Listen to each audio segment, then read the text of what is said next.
নমস্কার বন্ধুরা, welcome to Gurukul study centre. My dear student, অনেকদিন পর তোমাদের সামনে এলাম। তো আজকে আমি যে বিষয়টা তোমাদের সামনে তুলে ধরব, যে আপকামিং যে 2024 যে সাল আমাদের, তো সেই 2024-এ একটা কিন্তু বিগ রিক্রুটমেন্ট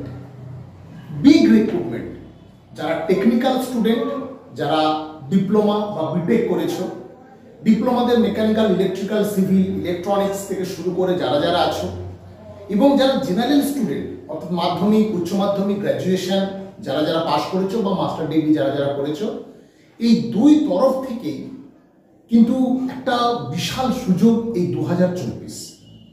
তো আজকে এই নিয়েই আমার এই ভিডিওটা, যে বেসিক্যালি এই যে বিশাল রিক্রুটমেন্ট, বিশাল একটা প্যান্ডামিক সিচুয়েশন, 2 থেকে 3 বছর কোনো রিক্রুটমেন্ট ছিল না, আবার কিন্তু একটা বিশাল সুযোগ তোমাদের সামনে এসেছে।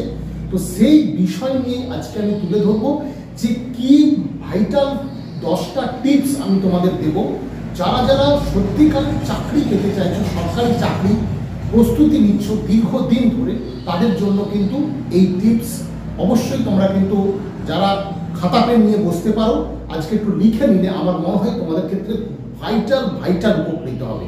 তো সবাইকে বলবো যারা এক্সপিরিয়েন্স আছো, আবার একবার গুরুকুলে তোমাদের স্বাগতম। চলো সরাসরি শুরু করা যায়। দেখো, যদি আমরা দেখে নিই যে টেকনিক্যালের যেসব রিক্রুটমেন্ট আছে, যারা টেকনিক্যাল স্টুডেন্ট, তাদের loco pilot, assistant loco pilot তোমরা জানো বেরিয়েছে। খুবই ব্যাড নিউজ যে এত কম সিট বেরোবে। কোনো স্টুডেন্ট থেকে শুরু করে কোনো কোচিং সেন্টার বা কোনো স্যার কেউই একদম ধারণা করতে পারেনি যে এত কম সিট বেরোবে। যা বেরিয়েছে সেটা তোমার হাতে নেই, প্রস্তুতিটা তোমার হাতে আছে। আমি শেষে কিভাবে প্রস্তুতিটা নেবে তার নিয়ে কিন্তু আজকে কথা বলবো সমস্ত স্টুডেন্টদের। এখানে যেমন লোকো পাইলট, টেকনিশিয়ান পোস্ট কিছুদিন পরেই হয়তো চলে আসবে। পিএসসি পরীক্ষা হয়ে গেছে আমাদের। নির্মাণ সহায়ক একটা ভালো রিক্রুটমেন্ট আসছে, যারা সিভিলের স্টুডেন্ট তাদের জন্য যে নির্মাণ সহায়ক কি প্রস্তুতি আছে। কেএমসি, কেএমডিএ, গার্ডেন রিচে, যেটা গার্ডেন রিচে বেরিয়েছে দীর্ঘ প্রায় বহুদিন পর, বহু বছর পর আইটিআই স্টুডেন্টদের কিন্তু গার্ডেন রিচে একটা ভালো পোস্ট বেরিয়েছে। ডিআরডিও, ইসরো এবং সবশেষে এসএসসি যে স্টাফ সিলেকশন কমিশনের জুনিয়র ইঞ্জিনিয়ার এক্সাম। যারা জেনারেলে আছো, অর্থাৎ যারা অনলি মাধ্যমিক, উচ্চ মাধ্যমিক, গ্র্যাজুয়েশন, মাস্টার ডিগ্রি যারা পাস করে আছো, তাদের ক্ষেত্রে কিন্তু ক্লার্কশিপ ভাইটাল একটা পরীক্ষা। রেল গ্রুপ ডি যদিও আইটিআই হয়ে গেছে এখন পুরো, তো সেক্ষেত্রে ফুড এসআই, পুলিশের Kolkata police, Bengal police upcoming 12,000 recruitment, ঠিক আছে, 12,000 রিক্রুটমেন্ট। তারপর হচ্ছে এসএসসি জিডি, যেটা একদম সামনে দোরগোড়ায় এক্সাম, তার সাথে পঞ্চায়েতে যেসব clerk, peon, executive assistant, accounts clerk, এগুলো কিন্তু প্রত্যেকটা রিক্রুটমেন্ট কিন্তু আগামী দিনে আছে। তো মাই ডিয়ার স্টুডেন্ট, একটু সময় নিয়ে পুরো ভিডিওটা দেখো। আমি যে বিষয়গুলো বলছি তোমাদের ক্ষেত্রে কিন্তু এগুলো খুব দরকার। যে আমরা দেখেছি প্রস্তুতি নেওয়া, অনেক স্টুডেন্ট প্রস্তুতি নিচ্ছে, কিন্তু ফাইনালি সাকসেস পাওয়ার ক্ষেত্রে স্টুডেন্ট কিন্তু কমে যাচ্ছে। তোমরা গতদিন যারা সাব ইন্সপেক্টরের পরীক্ষা দিয়েছো, বা যারা কলকাতা পুলিশের আমাদের লেডি কনস্টেবলের মেন দিয়েছিলে, তোমরা অনেকেই অনুধাবন করেছো বাড়িতে যা পড়ে যাচ্ছ, পরীক্ষার হলে কিন্তু সেইভাবে নামিয়ে আসতে পারছো না, আর সব থেকে কনফিউশন হচ্ছে। তাছাড়াও আরও কিছু স্টুডেন্ট যে অনেক পোস্ট কম, প্রিপারেশান, বহু স্টুডেন্ট এখন নতুন করে প্রিপারেশান নিচ্ছে। তো কিভাবে প্রস্তুতিটা নিলে এই কমপ্লিট করতে পারবে তার নিয়েই কিন্তু আজকের আমার এই গুরুত্বপূর্ণ টিপসগুলো আমি তোমাদের সামনে তুলে ধরছি। যে যারা সত্যিকারের এক্সপিরিয়েন্স, যে আমাকে চাকরিটা পেতেই হবে, এটার জন্য তারা জান প্রাণ দিয়ে লড়ছো, তারা কিন্তু এই মুহূর্তে এগুলো কিন্তু ফলো করো, খুব ভাইটাল কিন্তু। চলো প্রথমে আমি সরাসরি চলে যাব। আচ্ছা, এটা আমি একটু মুছে দিচ্ছি, সুবিধা হবে। তো 1 নম্বর যে টিপসটা আমি তোমাদের সামনে তুলে ধরবো, 1 নম্বর টিপস, যে আমরা যখন পরীক্ষা দিতে যাই দেখেছি যে পরীক্ষার হল টেম্পারমেন্ট নেওয়ার কিন্তু ক্ষমতা ম্যাক্সিমাম স্টুডেন্ট হারিয়ে ফেলছে। কারণ ওই 1 ঘন্টা, 1.5 ঘন্টা বা ম্যাক্সিমাম 2 ঘন্টা যে এক্সাম টাইমটা, সেই এক্সাম টাইমে কোশ্চেন কিন্তু ম্যাক্সিমাম স্টুডেন্ট ভুল করে ফেলছে। তাই আমার কাজ হবে, প্রথম যে টিপসটা আমি বলবো, তোমরা যারা যারা অলরেডি একটা করে এক্সাম বা দুটো চারটে করে এক্সাম দিয়েছো, একবার মাইন্ড সেট করো যে তোমরা হলে যেভাবে পরীক্ষাটা দিতে, যে কনসেন্ট্রেশন নিয়ে পরীক্ষা দিতে, সারা দিনে যখন তোমরা মক টেস্ট দিচ্ছ এবং সেটা গুরুকুল বা আমাদের যে কোচিং সেন্টার সেখানেও যারা দিচ্ছ এবং যারা বাইরেও দিচ্ছ বা যারা বাড়িতেও দিচ্ছ, প্রত্যেক দিন মক টেস্টে বাড়িতে যখন মক দিচ্ছ, যে কোনো এক্সাম দিচ্ছ, সেই মক টেস্টের 1 ঘন্টা আগে এবং 1 ঘন্টা পরে, 1 ঘন্টা আগে আর 1 ঘন্টা পরে, ঠিক আছে? আর এক্সাম টাইম, তাহলে এই যে ডিউরেশন টাইমটা তোমরা কিন্তু সেই মনোযোগটা সেখানে রাখো, সেম মনোযোগ সেখানে কিন্তু একদম দরজা লক করে, প্রয়োজন পড়লে জলের বোতল নিয়ে বসো, দিয়ে কিন্তু ওই টাইমে ফোকাসটা করো। যারা কোচিং সেন্টারে যাও তাহলে ওই দিনটা ওখানে হয়েই যাচ্ছে, সেম একদম সেম মুভমেন্ট কিন্তু তৈরি করো ওইখানেই। টেম্পারমেন্ট কিন্তু আগে থেকে না তোমরা প্র্যাকটিস করতে হবে, ঠিক আছে? এটা ছিল আমার 1 নম্বর টিপস। 2 নম্বর টিপস, যেটা সব থেকে ভাইটাল, যে পরীক্ষায় দাও, তুমি রেল দিচ্ছ, তুমি পুলিশ দিচ্ছ, তুমি আদার্স যে কোনো পরীক্ষায় দিচ্ছ, একটা কিন্তু পড়ার স্ট্র্যাটেজি তৈরি করো, পড়ার একটা স্ট্র্যাটেজি তৈরি করো, ঠিক আছে? যে পড়ার স্ট্র্যাটেজি মানে আমি বলতে চাইছি যে প্রথমেই ঠিক করো তুমি যে পরীক্ষা দিতে যাচ্ছ তার পিওয়াইকিউ অর্থাৎ প্রিভিয়াস ইয়ার কোশ্চেনটা আগে দেখো, ঠিক আছে? আর সেই প্রিভিয়াস ইয়ার কোশ্চেন রিলেটেড তুমি টেস্ট সিরিজ তৈরি করো, ঠিক আছে? তার previous year question test series, আর যে কোনো একটা করে বইকে টার্গেট করে আঁকা। কি টার্গেট? মানে আমি যদি ম্যাথের বুক, আমি পার্সেন্টেজটা এই বই থেকে করলাম, আবার প্রফিট অ্যান্ড লসটা অন্য বই থেকে করলাম, বা আমি হিস্ট্রি পড়তে গেলাম বা জিওগ্রাফি পড়তে গেলাম, বা আমি ফিজিক্স পড়তে গেলাম, লাইটটা পড়লাম লুসেন থেকে, স্পিডটা পড়লাম তরুণ গোয়েল থেকে, আবার তোমার হচ্ছে সাউন্ড পড়লাম আইসিসি বই থেকে, এরকম না, যে কোনো একটা বইকে মাদার হিসেবে ফলো করো। 2 নম্বর টিপস কি ছিল? পড়ার স্ট্র্যাটেজি অর্থাৎ পিওয়াইকিউ জোগাড় করতে হবে, ওরিয়েন্টেড মক টেস্ট নিতে হবে, আর আমি যে কোনো একটা বইকে মাদার হিসেবে ব্যবহার করব, সেটাকে ফুল কমপ্লিট করব, ঠিক আছে? ক্লিয়ার? 3 নম্বর স্টেজ যেটা আছে, তোমরা যারা এখানে পড়ছো, আমি কদিন ধরে লক্ষ্য করছি, এটা দীর্ঘদিন, আমি এটা 4-5 দিন ধরে লক্ষ্য করি, কিন্তু আজকে এই ভিডিওটা দিচ্ছি। যদি ভালো লাগে অবশ্যই একটা লাইক দেবে আর বন্ধুদের মধ্যে শেয়ার করবে, আর অবশ্যই গুরুকুল স্টাডি সেন্টার আমাদের ইউটিউব চ্যানেল তোমরা কিন্তু অবশ্যই সাবস্ক্রাইব করো। চলো পড়াটা 3 নম্বর কি? যে ওভার থিঙ্কিং। যেমন আমাকে হল থেকে বেরোতে বেরোতেই সবাই তোমরা জিজ্ঞেস করো, বা আশা করি তোমাদের মধ্যেও এটা হচ্ছে, বা প্রচুর স্টুডেন্ট জিজ্ঞেস করে, স্যার আমি কি চাকরি পাবো? স্যার এই পরীক্ষাটা কী ধরনের হবে? এই পরীক্ষাটা কী ধরনের হবে? আমি এটা স্যার কতটা পড়বো? এই যে স্যার আমি ওভার থিঙ্কিং হয়ে যাচ্ছে বিষয়টা। তো এই ওভার থিঙ্কিং বিষয়টাই কিন্তু বন্ধ করতে হবে। তোমার হাতে যেটা আছে তুমি সেটাকে নিয়ে নাও, তোমার হাতে তোমার সিলেবাস আছে, সেই সিলেবাস দেখে তোমাকে পুরো ফুল প্রিপারেশনটা নিতে হবে। তাহলে ওভার থিঙ্কিং তোমাকে কিন্তু বন্ধ করতে হবে, ঠিক আছে? তাহলে এটা হচ্ছে 3 নম্বর, ওভার থিঙ্কিং কিন্তু এখন একদম বন্ধ করে দাও, শুধু প্রিপারেশন হবে, ঠিক আছে? 4 নম্বর যেটা,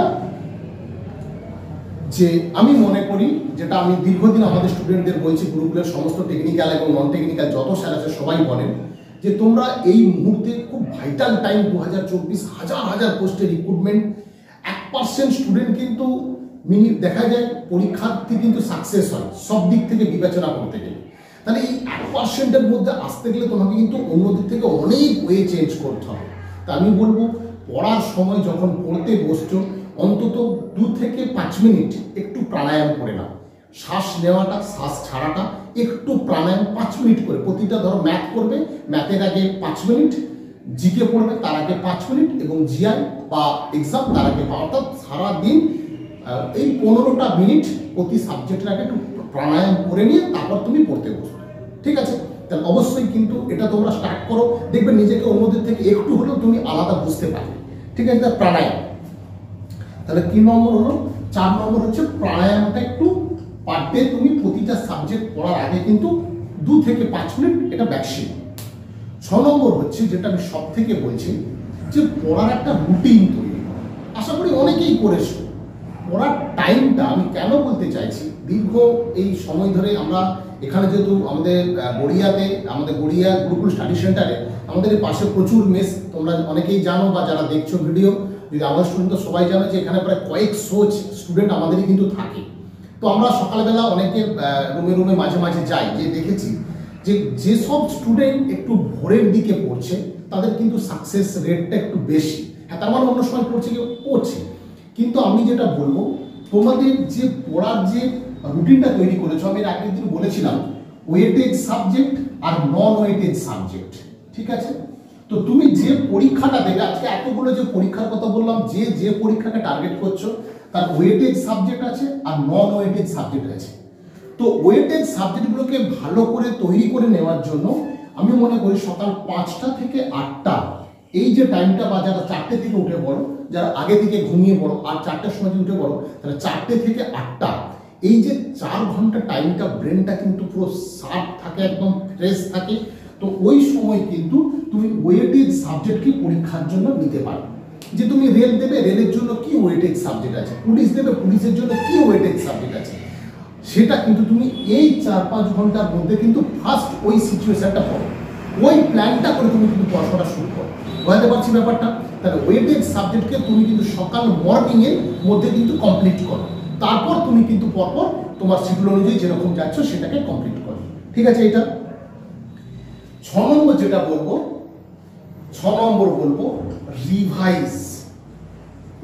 গত দিনে সাব ইন্সপেক্টরের প্রশ্ন, তার আগের দিন কনস্টেবলের যে মেন্সের কোশ্চেন যে আনসার হয়েছিল, তো তোমরা দুটো জিনিসকে অনেকেই গুলিয়ে ফেলছো, যে কেউ ডব্লিউবিপি প্রিপারেশন নিচ্ছ, সে সাব ইন্সপেক্টর দিচ্ছ গ্র্যাজুয়েশন বলে, কিন্তু ভেবো না যে ওই প্রশ্নটা ওই লেভেলের হবে। তো এখানে কোশ্চেন আমার টেবিলের সামনে অনেক কোশ্চেন সাজানো আছে, এখানে পুরো সলিউশন কালকে দিয়েছি স্টুডেন্টদের। তো এখানে আমি বলতে চাইছি তোমার পরীক্ষা যেটা তুমি দিচ্ছ সেই ওরিয়েন্টেড রিভাইজটাকে তুমি স্টার্ট করো, অবশ্যই সেই ওরিয়েন্টেড রিভাইজটাকে তুমি স্টার্ট করো। রিভাইজ কিন্তু বারবার এগেন অ্যান্ড এগেন বারবার কিন্তু রিভাইজটা দিতে হবে, প্রত্যেক 3 দিন অন্তর, অর্থাৎ 72 ঘন্টা অন্তর অন্তর কিন্তু 72 ঘন্টা যা পড়েছো সেটা কিন্তু রিভিশনে আনতে হবে, তাহলে কিন্তু সবসময় নতুন কাজ করে গেলাম এটা কিন্তু হবে না। তার রিভাইজ এগেন অ্যান্ড এগেন।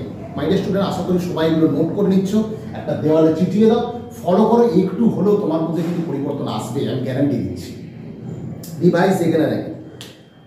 আরেকটা যেটা আমি বলবো 7 নম্বর, অ্যাকচুয়াল এগুলো সবই আমি আমার এই সেন্টারে, গুরুকুল স্টাডি সেন্টারে সমস্ত স্টুডেন্টদের থেকে অ্যানালিসিস করে আমি যেগুলো পেয়েছি তোমাদের মধ্যে সেগুলো জানিয়ে দিচ্ছি। তোমরা প্রস্তুতি নাও, বা আমাদের যে স্টুডেন্টরাও যারা ভুল করছো তারা কিন্তু এই ভুলগুলো একদম করবে না, একদম প্রস্তুতি নাও। কীরকম? যে কে কি পড়ছে সেটা তোমার দেখার দরকার নেই। অনেকে দেখছি, এই ভাই তুই কোন বইটা পড়ছিস, এই তুই কোন বইটা পড়ছিস, তুই কি এটা শেষ করে ফেলবি, তুই কি লুসেন করে ফেলবি, তুই কি পিনাকেল করে ফেলবি, তুই কি তরুণ গোয়েল করে ফেলবি, তুই কি আবার বাংলা থর্পের বই করে ফেলবি, ইংরেজি থর্পের বইটা করে ফেলবি, তুই কোন ম্যাগাজিন, এগুলো না। কে কি পড়ছে সেটা নিয়ে অতটা তোমার ভাবনা, তোমার যেটা আমি বলেছি, যেটা তুমি একটা প্ল্যানিং করেছো, সিলেবাস আছে, তোমার স্যার আছেন, স্যারের সাথে বিষয়টা একবার অনুধাবন করে তুমি কিন্তু কাজটা স্টার্ট করে দাও। কে কি পড়ছে, ও এটা থেকে পড়ছে বলে তুমি সেটা করতে চলে গেলে তোমার কাজটা ছেড়ে দিই, এটা কিন্তু একদম করবে না। তাই কে কি পড়ছে সেটা কিন্তু একদম দেখার তোমার বিষয় নয়, তুমি তোমার ফোকাসটাকে ওই তোমার জায়গাতে মধ্যে কিন্তু রাখো, ঠিক আছে? নেক্সট হচ্ছে 8 নম্বর, এটা হচ্ছে pattern of question, pattern of syllabus. হ্যাঁ, তুমি পুলিশের পরীক্ষা বা রেলের পরীক্ষা বা পিএসসির পরীক্ষা বা কেএমসি বা কেএমডি যত পরীক্ষা, তুমি যে পরীক্ষার জন্য যে প্রস্তুতি নিচ্ছ সে কিন্তু রিসেন্ট প্যাটার্নকে ফলো করো। যদি 5 বছর আগে পরীক্ষা হয়ে থাকে সেই প্যাটার্ন কিন্তু চলবে না, তোমাকে একটু মডারেট প্যাটার্ন ফলো করতে হবে, মডারেট কোশ্চেন আনসার ট্রেন্ডগুলো ফলো করতে হবে। তাই তোমাকে মডারেট যে কোশ্চেনগুলো হচ্ছে সেই দিকে নজর রাখো। জিকের ক্ষেত্রে কোন দিকে মডারেট হচ্ছে, টেকনিক্যাল কোন দিকে মডারেট হচ্ছে। হ্যাঁ, তুমি ধরো পরীক্ষা দেবে একটা, কিন্তু তুমি অন্য একটা পরীক্ষা সেটা দিতে যাওনি, কিন্তু সেটা টেকনিক্যাল কোশ্চেন পড়েছে, তুমি সেই কোশ্চেনটাকে একটু ফলো করার চেষ্টা করো, ঠিক আছে? তাই মডারেট কোশ্চেনকে একটু টার্গেট করো। আর লাস্ট যেটা বলবো, সব থেকে যেটা বেশি ইম্পর্টেন্ট, যে মক টেস্ট। যে পরীক্ষায় তুমি দেবে, যে পরীক্ষার জন্য প্রস্তুতি নিচ্ছ, প্রত্যেক দিন প্রপার টাইমে কিন্তু একটা মক টেস্ট তোমাকে দিতেই হবে, ঠিক আছে? মাই ডিয়ার স্টুডেন্ট, এই বিষয়গুলো আমি তোমাদের সাথে তুলে ধরলাম। আর সর্বশেষ লাস্ট যেটা আমি বলবো, একদম এটা সব থেকে যেটা ডিমোটিভেটেডদের থেকে একদম দূরে থাকো। কারণ এগুলো হয়তো কথা প্রসঙ্গে সব কথাগুলো বিভিন্ন সময় বলেছি আমি, কিন্তু আজকের বিষয়টা হচ্ছে 2024 সালে যে বিশাল বিশাল রিক্রুটমেন্ট, তার জন্য কিন্তু বলছি। এরপর চলে গেলে কিন্তু বহু সুযোগ হারিয়ে ফেলবে। মাই ডিয়ার স্টুডেন্ট, বহু দিন ধরে তোমরা পড়ছো, আমাদের এখানেও আছে প্রচুর স্টুডেন্ট, তো তাদের জন্য আমি সবার জন্য বলছি, সুযোগ কিন্তু বারবার আসবে না। এই সুযোগ আগামী কনস্টেবলে 12,000 রিক্রুটমেন্ট, যেটা কিন্তু অল ইন্ডিয়াতে তুমি রেলের যে রিক্রুটমেন্ট দেখো মাত্র 5,696 পোস্ট আমি এখানে দিয়েছি, কিন্তু একমাত্র ওয়েস্ট বেঙ্গল পুলিশের মাত্র 12,000। অনেকগুলো রিক্রুটমেন্ট হয়ে গেছে, তোমার সামনে কিন্তু বিগ অপরচুনিটি। তাই যদি সুযোগ নিতে চাও এগুলো কিন্তু করো। যে লাস্ট বলবো, ডিমোটিভেটেডদের থেকে একদম দূরে থাকো। কীরকম? বন্ধুকে ফোন করো, এটাই যে বন্ধু প্রিপারেশান নিচ্ছে তাকে ফোন করো, যে ভাই আজকে কোনটা করলি, কোন জিনিসটা করলে, এটুকুই জানো। বাকিদের থেকে পুরোপুরি নিজেকে সেপারেট করে নাও। প্রতিটা দিন ক্যালেন্ডারে দাও, আর একদিন করে ক্রস করে দাও। আজকে 1 ফেব্রুয়ারি, আজকে তুমি ক্যালেন্ডার ক্রস করো, কালকে 2 ফেব্রুয়ারি দিয়ে তোমার হাতে 365 দিন থেকে তোমার অলরেডি কিন্তু 32 দিন তোমার হাত থেকে মাইনাস হয়ে গেছে। এই কটা দিন তোমাকে কিন্তু খুব ভাইটালভাবে সুন্দরভাবে প্রস্তুতিটা নাও।